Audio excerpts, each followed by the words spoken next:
ಇನ್ನು ವಿಧಾನಸಭೆ ಕಲಾಪದಲ್ಲಿ ಆರ್ ಅಶೋಕ್ ಅವರು ಇವತ್ತು ಹಾಸ್ಯ ಚಟಾಕಿ ಕೂಡ ಹಾರಿಸಿದ್ರು. ಡಿಕೆ ಶಿವಕುಮಾರ್ ಅವರನ್ನ ಕಿಚಾಯಿಸಿದ್ದಾರೆ ವಿಪಕ್ಷ ನಾಯಕ ಆರ್ ಅಶೋಕ್. ಕೆಎನ್ ರಾಜಣ್ಣ ಹೋದ ಮೇಲೆ ಡಿಕೆಶಿ ಫುಲ್ ಆಕ್ಟಿವ್ ಆಗಿದ್ದಾರೆ ಅಂತ ಕಿಚಾಯಿಸಿದ್ರು. ಮುಖದಲ್ಲಿ ಕಳೆ ನೋಡಿ, ಎಲ್ಲ ದಲಿತರು ಅವರ ಪರವಾಗಿ ಬಂದಿದ್ದಾರೆ, ಅವರ ಖುಷಿ ನೋಡಿ ಅಂತ ಡಿಕೆ ಶಿವಕುಮಾರ್ ಅವರನ್ನ ಆರ್ ಅಶೋಕ್ ಕಿಚಾಯಿಸಿದ್ದಾರೆ. ಈಗ ಹೌದು, ಅವರು ಈ ರಾಜಣ್ಣ ಹೋದ್ಮೇಲೆ ಬಹಳ ಆಕ್ಟಿವ್ ಆಗ್ಬಿಟ್ಟಿದ್ದಾರೆ, ಬಹಳ ಫಾಸ್ಟ್ ಇದ್ದಾರೆ. ಅದಕ್ಕೆ ಕೇಳ್ತಾ ಇದ್ದಾರೆ. ಅದಕ್ಕೆ ಕಳೆ ಬಂದಿದೆ.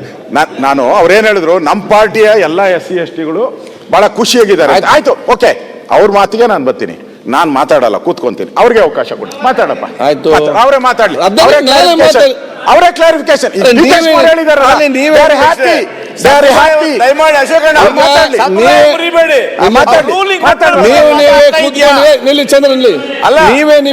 ತೀರ್ಮಾನ ಮಾಡಿದ್ರೆ ನಾನೇ ಕೂತ್ಕೊಂಡದ್ದು.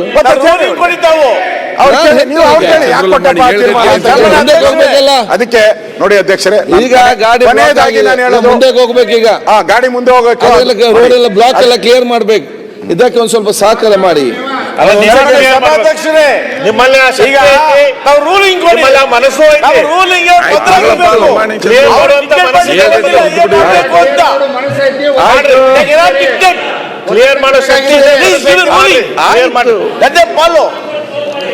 ನೋಡಿ, ಪ್ರತಿಪಕ್ಷ ಸ್ವಲ್ಪ ಕೂತ್ಕೊಳ್ಳಿ. ಈಗೆಲ್ಲ ಸದಸ್ಯರ ಕೇಳಿ, ಆಡಳಿತ ಪಕ್ಷ ಮತ್ತು ಪ್ರತಿಪಕ್ಷ ಸದಸ್ಯರ ಕೇಳಿ. ನೀವು ಅವ್ರಿಗೇನ ಇಲ್ವಾ? ನಾನು ಹೇಳಿದ ಕೇಳಿ.